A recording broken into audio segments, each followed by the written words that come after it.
Hello friends, कैसे हैं आप सब। आई होप आप सब अच्छे होंगे और आपकी पढ़ाई अच्छे से चल रही होगी। फ्रेंड्स, आज के वीडियो में हम देख रहे हैं 23 जनवरी का क्वेश्चन पेपर, जिसमें हम ईवीएस के क्वेश्चंस को देख रहे हैं। तो आइए स्टार्ट करते हैं। देखिए, क्वेश्चन नंबर 1 में कह रहा है वाष्पन के कारण शीतलन की प्रक्रिया तब धीमी होती है जब वायुमंडल के संपर्क में आने वाले जल के पृष्ठ का क्षेत्रफल बढ़ता है और वायु के बहने की चाल अधिक होती है, बढ़ता है और वायु के बहने की चाल कम होती है, या फिर घटता है वायु के बहने की चाल कम होती है और घटता है वायु के बहने की चाल अधिक होती है। तो देखिए, यहाँ पर राइट ऑप्शन तो सी हो जाएगा। ठीक, अब देख लेते हैं हम इसका एक्सप्लेनेशन। कह रहे हैं वाष्पन के कारण शीतलन की प्रक्रिया तब धीमी होती है जब वायुमंडल के संपर्क में आने वाले जल के पृष्ठ का क्षेत्रफल घटता है और वायु के बहने की चाल कम होती है। वाष्पीकरण एक प्रकार की प्रक्रिया है जो एक द्रव को गैस के रूप में बदलने की प्रक्रिया को संदर्भित करती है। वाष्पीकरण वह प्रक्रिया है जिसमें द्रव उबलने की तुलना में कम तापमान पर ही वाष्प में परिवर्तित होता है। द्रव के सतह में वृद्धि से वाष्पीकरण की दर बढ़ जाती है। ऐसा वायु में जल के पृष्ठ के अधिक संपर्क में आने के कारण होता है। अतः द्रव्य की पृष्ठीय क्षेत्रफल कम होने से वाष्पन की दर कम हो जाती है। द्रव के तापमान में वृद्धि से वाष्पीकरण की दर बढ़ जाती है। इसके विपरीत द्रव के तापमान में कमी आने से वाष्पीकरण की दर घट जाती है। अब देखते हैं क्वेश्चन नंबर 2। कह रहा है निम्नलिखित में से कौन सा डिजाइन सौराष्ट्र गुजरात में रंगोली कढ़ाई के लिए प्रयोग किया जाता है। चौक पूर्णा, नाग गुम्फन, मंदाना या फिर आरीपन। तो इसका राइट ऑप्शन बी हो जाएगा, नाग गुम्फन। ठीक, अब देखते हैं हम इसका एक्सप्लेनेशन। कह रहा है नाग गुम्फन डिज़ाइन सौराष्ट्र गुजरात में रंगोली और कढ़ाई के लिए प्रयोग किया जाता है। उत्तर प्रदेश में चौक पूर्णा, राजस्थान में मंदाना, बिहार में आरीपन, बंगाल में अल्पना, महाराष्ट्र में रंगोली, कर्नाटक में रंगवल्ली, तमिलनाडु में कोल्लम, उत्तरांचल में एम्पड़, आंध्र प्रदेश में मुग्गू और हिमाचल में कांगड़ा चित्रकला बनाई जाती है। देखते हैं हम नेक्स्ट क्वेश्चन नंबर 3। देखिए, क्वेश्चन नंबर 3 में कह रहा है खाद के विषय में निम्नलिखित में से कौन सा विकल्प सत्य है। यह मृदा की जल धारण क्षमता में वृद्धि करता है, यह गैसों का विनिमय रोकने के लिए मृदा को अरंध्री बनाता है, या फिर कह रहा है यह मित्र जीवाणुओं की संख्या में वृद्धि करता है, यह मृदा की संरचना को बेहतर बनाता है। तो देखिए, यहाँ पर क्या हो जाएगा, ए सी डी 3 ऑप्शन सही हो जाएंगे, बी नहीं होगा। ठीक है, ए सी डी 3 सही होंगे। तो अब देखते हैं ये किस में है।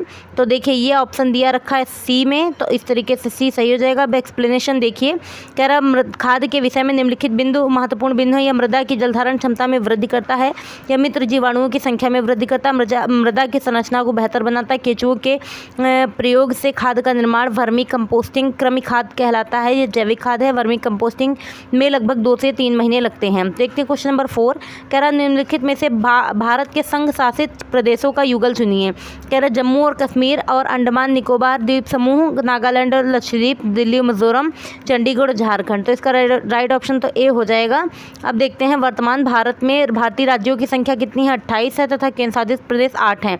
दिल्ली राज्य है और राजधानी नई दिल्ली है, लद्दाख की लेह है, जम्मू कश्मीर श्रीनगर, चंडीगढ़ पुदुचेरी और लक्षद्वीप कवरत्ती। अब देखते हैं हम क्वेश्चन नंबर नेक्स्ट। कुछ और भी दी गए हैं। देखिए, अंडमान निकोबार द्वीप समूह की पोर्ट ब्लेयर है, दादरा नगर हवेली दमन दीव की दमन है, जम्मू कश्मीर और अंडमान निकोबार द्वीप समूह भारत के संघशासित प्रदेश के सही युगल हैं।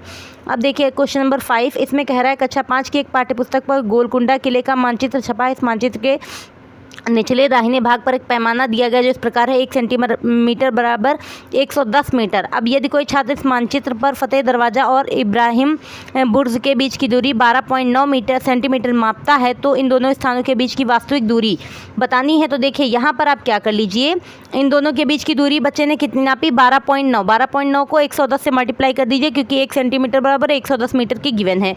मल्टीप्लाई करने पर आएगा 1419 मीटर। अब देखिए, आपको पता है 1 किलोमीटर बराबर 1000 मीटर होता है, इसलिए मीटर अब किलोमीटर में चेंज करेंगे तो यहाँ से क्या है, 1000 से आपको डिवाइड करना रहेगा, यानी 1.419 किलोमीटर इसका राइट आंसर हो जाएगा। क्वेश्चन नंबर 6 देखिए, माउंट एवरेस्ट पर्वत की समुद्र तल से ऊंचाई कितनी है। तो देखिए 8848 या कहीं कहीं पर 8850 मीटर भी आपको मिल जाएगी। तो देखिए, यहाँ पे कह रहा माउंट एवरेस्ट दक्षिणी एशिया की सर्वोच्च पर्वत चोटी है जो भारत नेपाल देश में स्थित विश्व की सबसे ऊंची पर्वत चोटी भी है। इसकी समुद्र तल से ऊंचाई 8848 मीटर है। 1953 में तेंजिंग नोर्गे और एडमंड हिलेरी एवरेस्ट फतह करने वाले पहले व्यक्ति बने। चीनी और नेपाली सरकारों ने हाल ही में 2020 में इसकी ऊंचाई 8848.86 मीटर नापी है। क्वेश्चन नंबर 7 देख रहे कह रहे धूम्र कोहरे के विषय में निम्नलिखित में से कौन सा विकल्प सत्य है। प्रायः सर्दियों में बनता है, धुएं और कोहरे से बनता है, ओजोन का अपक्षय करता है, दमा एवं खांसी उत्पन्न करता है। तो देखिए यहाँ पर क्या हो जाएगा, सी यानी ए बी डी तीनों सही हो जाएंगे, सी इसका राइट ऑप्शन है। एक बार एक्सप्लेनेशन पढ़ लीजिए। कह रहे समताप मंडल में एक ओजोन गैस की परत पाई जाती है जो सूर्य से आने वाली पराबैंगनी किरणों को अवशोषित कर लेती है, इसलिए इसे पृथ्वी पर का सुरक्षा कवच कहते हैं। ओजोन परत को नष्ट करने वाली CFC मीन्स क्लोरोफ्लोरोकार्बन है जो ओजोन परत की मोटाई नापने में डॉप्सन इकाई का प्रयोग करा जाता है। धूम्र कोहरे के विषय में निम्न बातें सत्य हैं। धूम्र कोहरे प्राय सर्दियों में बनते हैं। धूम्र कोहरे धुएं कोहरे से बनते हैं। धूम्र कोहरे दमा खांसी उत्पन्न करते हैं। क्वेश्चन नंबर 8 देखिए, कह रहा है भारत की राजधानी की स्थिति के सापेक्ष जयपुर राजस्थान की राजधानी, देहरादून उत्तराखंड की राजधानी की दिशाएं क्रमशः हैं दक्षिण पूर्व उत्तर पूर्व, इस तरीके दिया गया। एक्सप्लेनेशन देखिए यहाँ पर कह रहा है, ये आपका मैप पहले दे दिया गया है, मैप के अनुसार इसमें बनाया गया है। तो देखिए भारत की राजधानी दिल्ली, राजस्थान की राजधानी जयपुर, उत्तराखंड की राजधानी देहरादून है। अब इसमें मैप के अकॉर्डिंग इसको बनाएंगे तब यहाँ पे राइट ऑप्शन क्या आएगा, दक्षिण पश्चिम और उत्तर पूर्व है। ठीक, अब क्वेश्चन नंबर 9 देखिए, कह रहा है निम्नलिखित में से पृथक्करण के कौन से क्रियाकलाप प्राथमिक कक्षा में उपयुक्त होंगे। वाष्पीकरण, फटकना, चुंबकीय पृथक्करण, प्रभाजी आसवन। तो इसका राइट ऑप्शन क्या हो जाएगा, देखिए वाष्पीकरण, यहाँ पर देखिए वाष्पीकरण, फटकना और प्रभाजी आसवन तीनों होंगे, मीन्स राइट ऑप्शन यहाँ पर डी हो जाएगा। अब देखिए क्या हो जाएगा, प्राथमिक कक्षा में पृथक्करण के लिए निम्न क्रियाकलाप उपयुक्त होंगे। वाष्पीकरण क्रियाकलाप, फटकना क्रियाकलाप, चुंबकीय पृथक्करण क्रियाकलाप, थ्रेशिंग क्रियाकलाप, हस्तचयन क्रियाकलाप। देखते हैं हम नेक्स्ट क्वेश्चन नंबर देखते हैं 10 कह रहा है, बाकी इधर एक्सप्लेनेशन ये भी पढ़ लीजिएगा, सभी क्वेश्चंस का एक्सप्लेनेशन जरूर पढ़िएगा, उससे बहुत ज़्यादा हेल्प मिलेगी। फिर क्वेश्चन नंबर 10 कह रहा है निम्नलिखित में से कौन से वाद्य यंत्रों का उपयोग बीन मंडली में होता है। बीन, मुरली, सारंगी, ढोल, मुरली, तुम्बा, बीन, खंजरी, या फिर तुम्बा, बीन, खंजरी, ढोल, बीन, सारंगी, मुरली, खंजरी। तो इसका राइट ऑप्शन हो जाएगा सी, तुम्बा, बीन, खंजरी, ढोल। देखिए तुम्बा, बीन, खंजरी और ढोल वाद्य यंत्रों का प्रयोग बीन मंडली में होता है।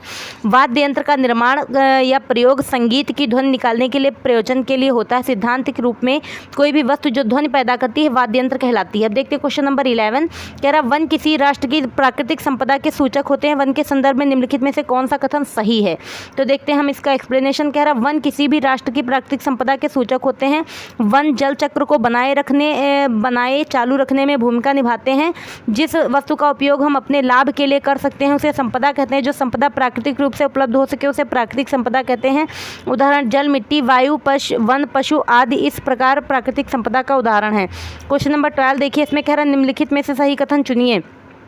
केरल का तट अरब सागर पर, कर्नाटक का तट बंगाल की खाड़ी पर है, या फिर कर्नाटक का तट अरब सागर पर तथा केरल का तट बंगाल की खाड़ी पर है। ये भी देख लीजिए आप। देखिए केरल और कर्नाटक दोनों राज्यों की सीमा अरब सागर तट पर है। कथन सत्य है। भारत के समुद्र तटीय राज्य 9 हैं जो क्रमशः गुजरात, महाराष्ट्र, गोवा, कर्नाटक, तमिलनाडु, केरल, आंध्र प्रदेश, ओडिशा, पश्चिम बंगाल राज्य हैं तथा केंद्र शासित प्रदेश पुदुचेरी, दमन दीव, अंडमान निकोबार, लक्षद्वीप हैं।